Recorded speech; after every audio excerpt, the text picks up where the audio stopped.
Over the years, many farming and ranching families have found value in selling their beef directly to consumers. Not only can it add profitability to your operation, but it also allows you to connect with consumers and tell your story. Russell Nemitz has a look at a Montana seedstock operation that found a great new way to engage with its customers.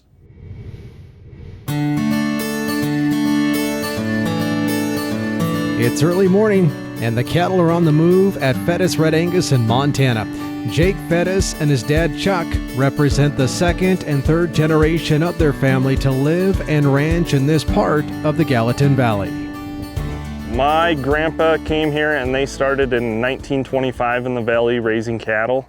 They got into registered Herefords in 45. You know, we loved Herefords, still love Herefords. There's nothing cuter than a baby Hereford. But in the early 90s, we made the switch to Red Angus. We've never regretted it.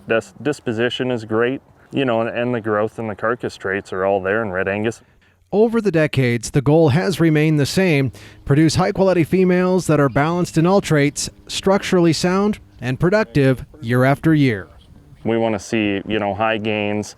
We want to see good carcass traits, but we're not pushing the extremes on any of it. We're trying to keep it all very moderated, middle of the road, but have positive traits all the way through.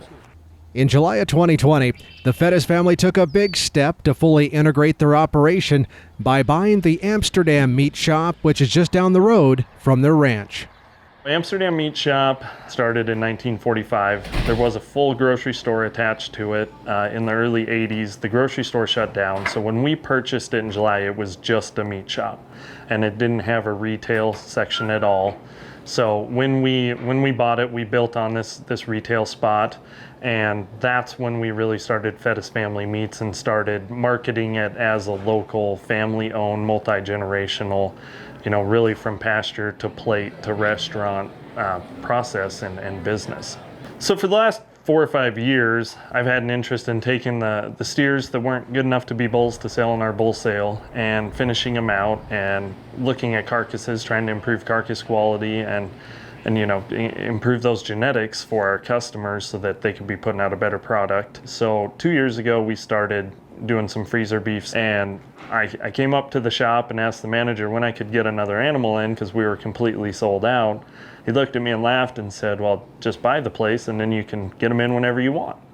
And it was about 6 weeks from the time he said that to me to when we closed. It was a really short process, a very intensive process, but it's enabled us to start doing that, you know, look at carcass quality. So it's been really beneficial in our seed stock operation, but then it also has helped me to purchase cull cows from our bull customers and give them a premium for them and grind them and use them for burger.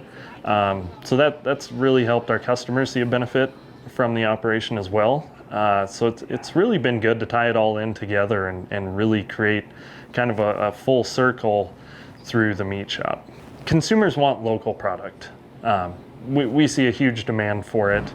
Typically, you know, the bigger processors aren't aging meat. We're able to age it for 14 days. They wet age everything. We're dry aging it. That's a huge thing for consumers. And once they taste the difference in locally dry aged beef, everybody tells us they're never going back to the grocery store. They want that local product. Now, in addition to buying cattle from their bull customers, the retail store within the processing facility is also filled with meat and other products from local producers. All the animals that we process here are local. We do have some customers that are coming from up to 4 to 6 hours away because processing it's a really hard thing to find right now in the States. We view this as a business, but it's also kind of a community service. Really, without this shop, people wouldn't have anywhere to go with their animals. So it's really important for us to keep the custom side of the business going. The location of the meat shop is valuable, with a demand for locally grown products by both individuals and chefs who are looking for quality and freshness. It's also a great opportunity for the Fettis family to answer questions about the ranch and the cattle they raise. The growth in the Gallatin Valley's been pretty incredible. The tourism is insane. Being just north of Yellowstone Park. It does offer us opportunities to get out in front of people. We put a billboard up right on the interstate outside of the airport so that people coming in can see that there is a place to buy local beef. Most people that are vacationing in Big Sky don't care what it costs, but they love local. And so that's been a big driver for us, is trying